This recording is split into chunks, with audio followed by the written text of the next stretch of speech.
할렐루야, 좋은 아침입니다. 1월 14일 수요일 매일 말씀 묵상 시작하겠습니다. 이 아침 우리에게 주시는 하나님 말씀은 고린도전서 6장입니다. 신약 고린도전서 6장 1절부터 8절까지의 말씀 제가 봉독하겠습니다. 하나님의 말씀입니다. 너희 중에 누가 다른 이와 더불어 다툼이 있는데 구태여 불의한 자들 앞에서 고발하고 성도 앞에서 하지 아니하느냐.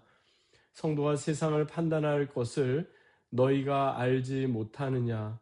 세상도 너희에게 판단을 받겠거든 지극히 작은 일 판단하기를 감당하지 못하겠느냐.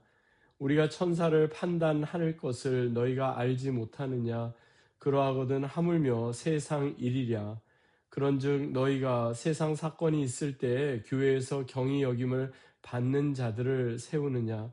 내가 너희를 부끄럽게 하려 하여 이 말을 하노니 너희 가운데 그 형제 간에 이를 판단할 만한 지혜가 있는 자가 이같이 하나도 없느냐. 형제가 형제와 더불어 고발할 뿐더러 믿지 아니하는 자들 앞에서 하느냐. 너희가 피차 고발함으로 너희 가운데 이미 뚜렷한 허물이 있나니 차라리 불의를 당하는 것이 낫지 아니하며 차라리 속는 것이 낫지 아니하냐. 너희는 불의를 행하고 속이는구나. 그는 너희 형제로다. 아멘. 이는 우리에게 주시는 하나님의 말씀입니다. 주님 감사합니다. 본문을 중심으로 그는 너희 형제로다. 그는 너희 형제로다 라는 제목으로 함께 하나님 말씀 나누겠습니다. 사람들이 모인 공동체는요, 크던 작던 간에 문제는 다 있기 마련입니다. 문제가 전혀 없는 공동체, 문제가 전혀 없는 모임을 애초부터 기대했다면 그것은 잘못된 기대인지도 모르겠습니다. 물론 지금 우리의 모임, 우리의 공동체는 전혀 문제도 없고 모임의 구성원들 역시 너무 좋다라고 말할 수 있지만 좀 비관적으로 들릴지 모르겠지만 아직까지 그 문제가 표면으로 드러나지 않았든지 아직까지 사람들이 자신의 속내를 드러내지 않았든지 둘 중에 하나일 것입니다. 한마디로 모든 문제, 모든 어려움 다 가지고 있는데 그것을 겉으로 드러내지 않을 뿐이다 하는 겁니다. 예전에 제가 섬겼던 교회 옆에 미국 교회가 하나 있었는데요. 그 교회 간판 아래에 이렇게 써 있었습니다. Perfect Church for Imperfect People. 한마디로 부족한 사람들을 위해서 완벽한 교회다 이런 거죠.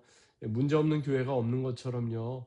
우리는 다 문제가 많은 사람들인데 그렇게 문제가 많은 불완전한 사람들을 위해서 하나님이 또 이렇게 주님이 세워주신 완전한 교회다. 아마 그렇게 여겼던 것 같습니다. 교회도 사실 예외가 아닙니다. 우리가 하나님을 믿고 이 땅에서부터 하나님의 나라를 살아가야 된다. 많이 이야기를 하지만 그리고 예수님께서 교회의 머리가 되시고 우리는 교회 각 지체의 부분이 되었다. 지체가 되었다 말하지만 그럼에도 불구하고 교회는 여러 가지 어려움들이 계속해서 있습니다.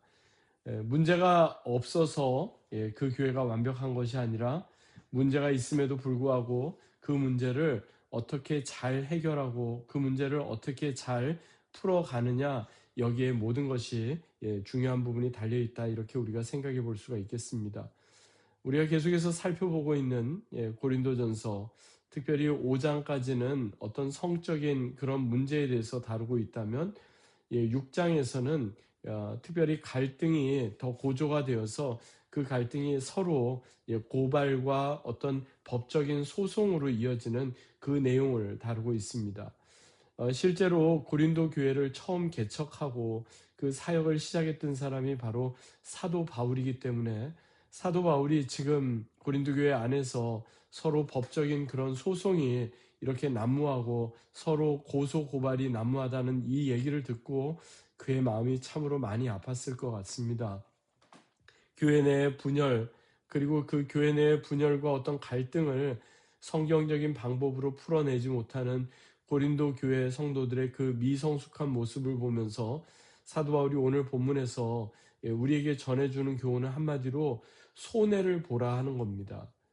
나는 전혀 손해보지 않겠다 해가지고 믿음의 형제, 믿음의 자매를 똑같이 법적으로 이렇게 고소 고발하는 거가 아니라 오히려 내가 먼저 손해를 보고 그러는 한이 있더라도 그것 때문에 하나님의 영광을 가리우는 일은 없어야 한다. 이것을 지금 말씀하고 있는 겁니다.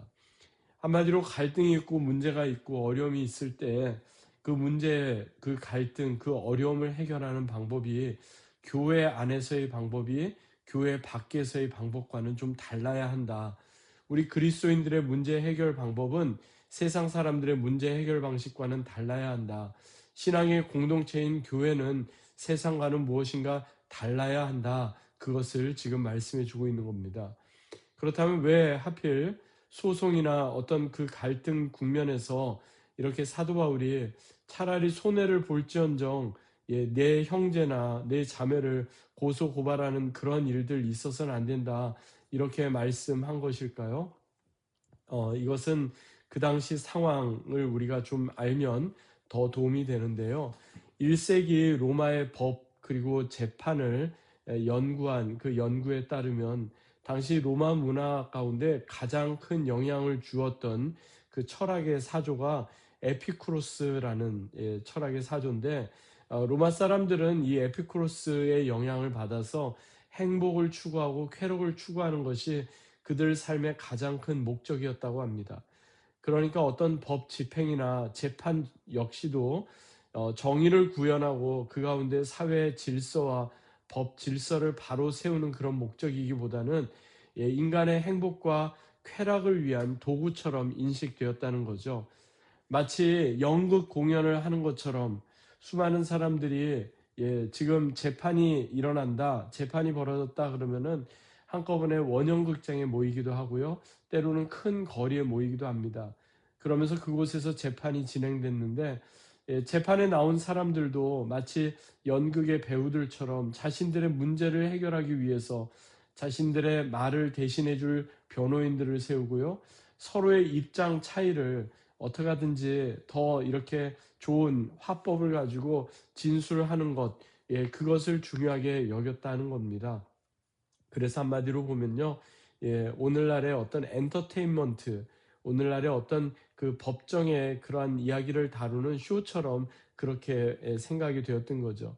지금과 비교해 보면 볼거리가 그렇게 많지 않았던 2000년 전에 그 당시 재판이 일어났다, 어떤 사형이 집행된다 하는 것은요, 그 당시 사람들에게 있어서 큰 볼거리와 쾌락을 증진하는 즐거움이었던 거죠. 그래서 사도행전 17장에 보면 사도 바울 일행이 아덴에서 그러니까 오늘날의 아테네에서 아레오바고라는 것에 세워져서 재판을 받는 그 장면이 나오죠. 여기서 이야기하는 아레오바고도요. 당시 아테네에 있던 일종의 고등 재판소였는데 원형 극장처럼 계단식으로 좌석이 만들어져서 수많은 사람들이 그곳에서 재판의 광경을 직접 이렇게 관청을 하고 직접 관람을 했다 그렇게 알려져 있습니다. 사도 바울은요 교회 문제를 세상의 재판의 자리로 아레오바고나 원형극장 같은데 그런데 가져가는 것 자체가 지금 오히려 예수 그리스도의 복음을 세상 사람들의 조롱거리로 세상 사람들의 어떤 우스갯거리로 전락시킬 그런 위험이 있다는 것을 지금 말씀하고 있는 겁니다. 그래서 차라리 불이익을 당하는 게 낫고 차라리 손해보는 게 더 낫지 않겠느냐, 이것이 바로 사도 바울의 지금 권면이었던 거죠. 여러분, 우리 그리스도인들이 교회 안에서 문제가 제대로 해결되지 않아서 그것을 세상의 법정에까지 가져가게 된다면 세상의 법정에서 그것을 판단하는 판사나 어떤 법리를 가지고 이야기하는 사람들이 교회의 그런 모습들을 어떻게 보겠습니까?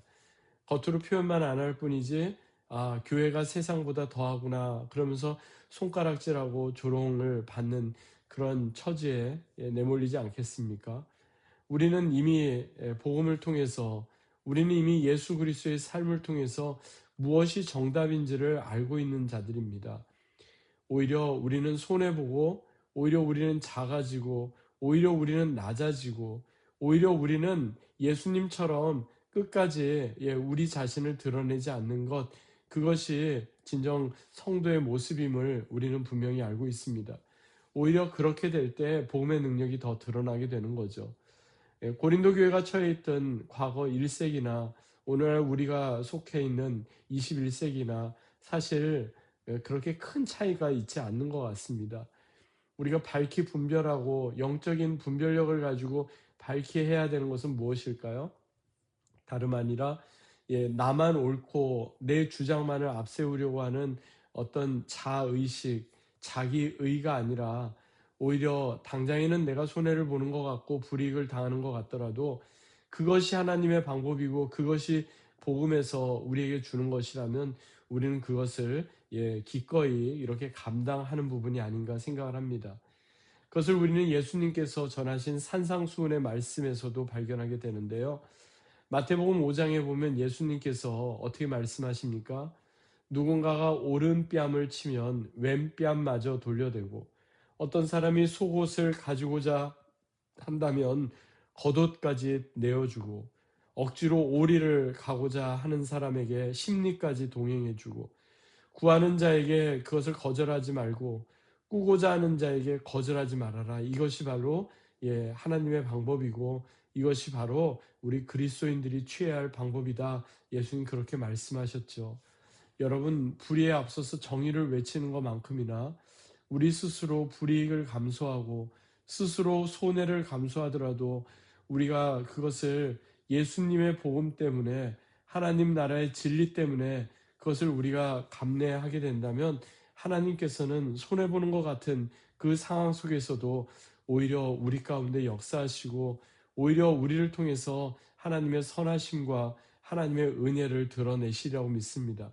그리고 그러한 모습을 통해서 주변 사람들이 옷깃을 여밀 수만 있다면 과연 예수님 믿는 사람들은 세상 사람들과 다르고 과연 교회는 세상과는 다르구나 하는 것을 보여줄 수만 있다면 이것이 진정한 복음의 능력이 아니겠습니까? 사랑하는 여러분, 우리가 때로는 갈등이 있고 문제가 있고 어려움이 있을 때가 있지만 그때마다 늘 기억하십시다. 우리가 갈등과 어려움과 문제가 있는, 그래서 참 함께하기 어렵다고 생각하는 바로 그 사람이 하나님께서 우리로 하여금 함께 신앙생활하라고 우리에게 허락하신 우리의 형제요 자매라는 사실 말입니다. 그리하여서 진정 우리도 완벽하진 않지만 선하신 주님 따르고 복음의 선한 영향력을 나타내며 그렇게 살아가는 저와 여러분 되시기를 주 예수 그리스도의 이름으로 간절히 축원합니다. 아멘. 하나님 아버지 감사합니다. 오늘 주신 이 말씀 우리의 마음에 되새깁니다. 주님, 때로는 우리가 우리의 옳음을 드러내기 위해서 우리의 목소리를 나타낼 때가 있고 우리의 옳음과 우리가 손해보지 않기 위해서 끝까지 우리의 생각을 붙잡고 주장할 때가 있지만 오히려 이 말씀 다시 한번 우리의 마음에 되새깁니다. 손해보는 것, 낮아지는 것, 그것이 당장에는 지는 것 같더라도 그것을 통해 복음의 선한 영향력이 나타나고 그것을 통해 하나님께서 우리 가운데 역사하신다는 것을 늘 기억하며 살게 하여 주시옵소서. 오늘도 이 말씀 붙잡고 믿음으로 승리하는 귀하고 복된 하루 되게 하여 주옵소서.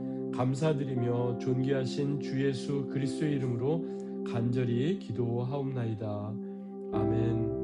오늘도 이 말씀 가지고 다시 한번 믿음으로 승리하며 또 주님과 동행하시는 귀하고 복된 하루 되시기 바랍니다.